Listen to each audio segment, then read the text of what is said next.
Zombie Apocalypse.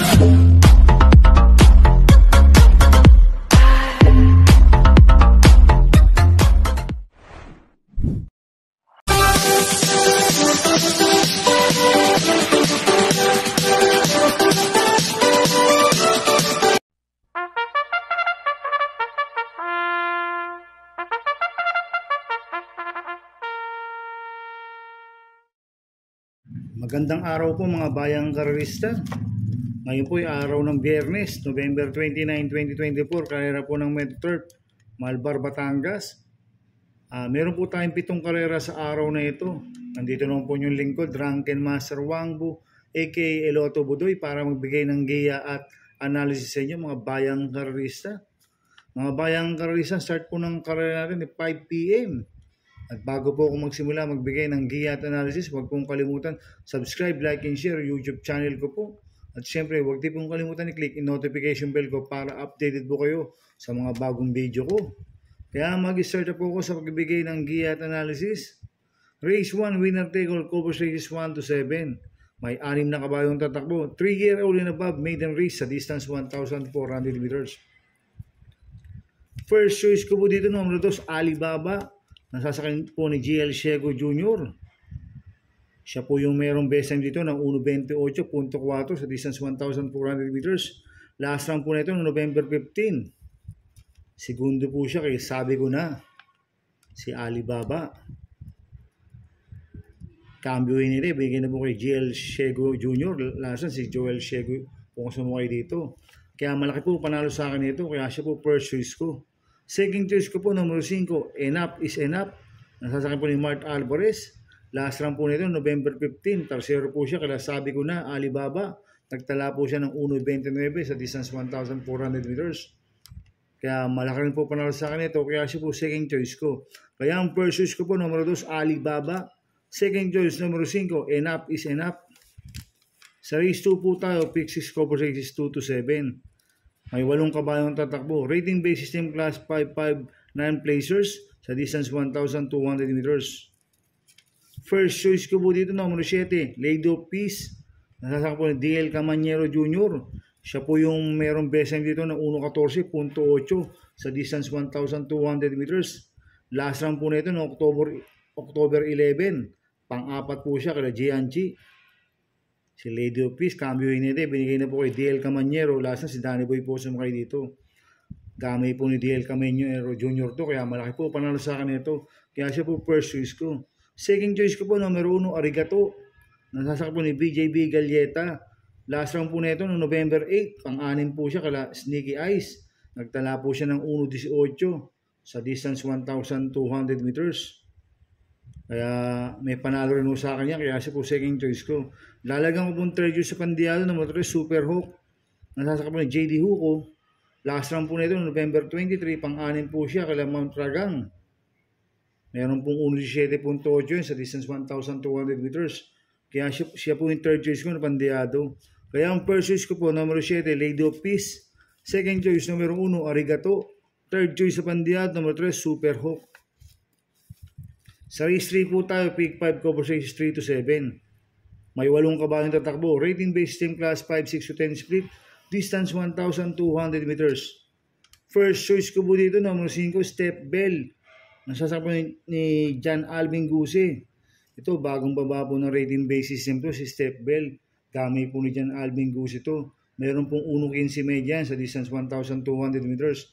Kaya malaki po panalo sa akin ito. Kaya siya po first choice ko. Second choice ko po, number 1, Rainy Days. Nasasakyan po ni Lester De Jesus. Ito, bagong baba rin po ng rating base system to, si Rainy Days. At last round po nito, November 10. Tumakbo ko Labantay Sarado. Nagtala lang po ng 1.34 sa distance 1,400 meters. Pero meron 1.15.4 yan sa distance 1,200 meters, si Rainy Days. Kaya malaki rin po panalo sa akin ito, kaya siya po second choice ko. Kaya ang first choice ko po, numero 5, Step Bell. Second choice, numero 1, Rainy Days. Sa race 4 po tayo, pick 4 cover races 4 to 7. May 8 kabayong tatakbo. Rating based system class 5-5 split racers. Distance 1,200 meters. So, soloin ko na po ito, numero 5, Early Bird. na sasakyan po ni JB Hernandez. Ito, bagong baba ng rating base system. Talagang mababa na po sa laban to. Binigay po kay JB Hernandez. Last run, si Pension po sumukay dito. At nung last run, November 15, pang 5 kalalaki fortune yan. Si Early Bird. Kaya susuluhin ko na po yan. Number 5, Early Bird. Sa race 5 po tayo. May 7 kabalong tatakbo. Rating base system class 5, 6 to 10 split. Distance 1,200 meters. First choice ko po dito, number 5, Bang. Nasasakbo ni Jerome Storke. Last round po na ito, no November 2. Pang-5 po siya, kala Windstorm. Nagtala po siya ng 1.32.8 sa distance 1,400 meters. Pero meron 1.15 medya yan sa distance 1,200 meters. Si Bang, magaling po sa mixing distansya yan. Kaya malaki po panalo sa akin ito, kaya siya po first choice ko. Second choice ko po, numero 2, Smart Julian. Nasasakbo ni AG Guerra. Last round po na ito, November 6, pang-4 po siya, kala Laguna de Bay. Nagtala po siya ng 1.16.4 sa distance 1,200 meters, pero meron 1.15.2 yan sa distance 1,200 meters si Smart Julian. Kaya malaki rin po panalo sa akin ito, kaya siya po second choice ko. Kaya ang first choice ko po, numero 5, Bang. Second choice, numero 2, Smart Julian. Sa races po tayo sa penultimate race. May 8 kabayong tatakbo. Rating base system class 5, 11 to 15 split. Distance 1,200 meters. First choice ko po dito, numero 8, Captain Det na sasakyan po ng JB Bakaykay. Ito, bagong baba po ng rating base system to, si Captain Det. Last round po na ito, November 8. Tumakbo ko na Real Equity. Nagtala po siyang 1.16.2 sa distance 1,400 meters, 1,200 meters. Pero meron 1.14 medya yan sa 1,200 meters si Captain Det. Kaya malaki po panalo sa akin ito. Kaya siya po first choice ko. Second choice ko po, numero 7, Monrovian Bell. Nasasakbo ni JD Pabilik. Ito si Monrovian Bell, lasan, mabigat na kalaban sila Birdstone. Nagtala po siya ng 2.01 sa distance 1,800 meters. Pero meron 1.15 yan sa 1,200 meters at Cambio Hinete, binigay na po kay JD Pabilik, lasan sa MP Cañete to sumakay dito. Kaya malaki na po panalo sa akin ito, kaya siya po second choice ko. Kaya ang first choice ko po, numero 8, Captain Det. Second choice, numero 7, Monrovian Bell. Sa race 7 po tayo sa last race. May 8 kabayong tatakbo, rating base system class 4, 16-21 split, distance 1,200 meters. First choice ko po dito, numero 2, Megan Maxine. Nasasakbo ni JB Hernandez. Ito, bagong baba po ng rating base system to.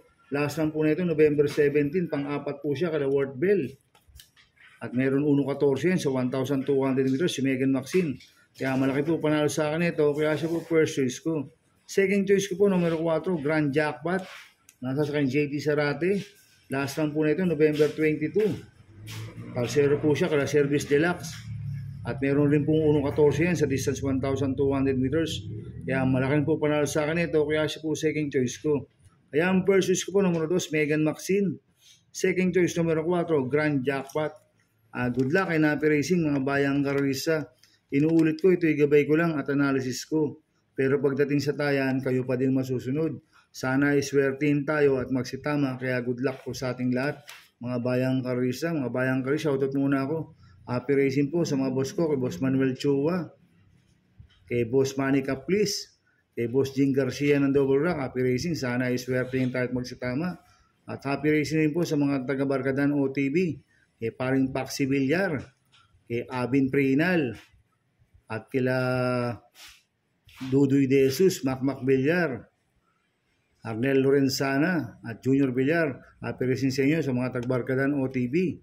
Kaya mga bayang karisa, please subscribe my YouTube channel at Tubudoy 2.0. Sana lagi yung panoorin ads ko, huwag yung skip. Kaya maraming salamat po sa inyo and God bless.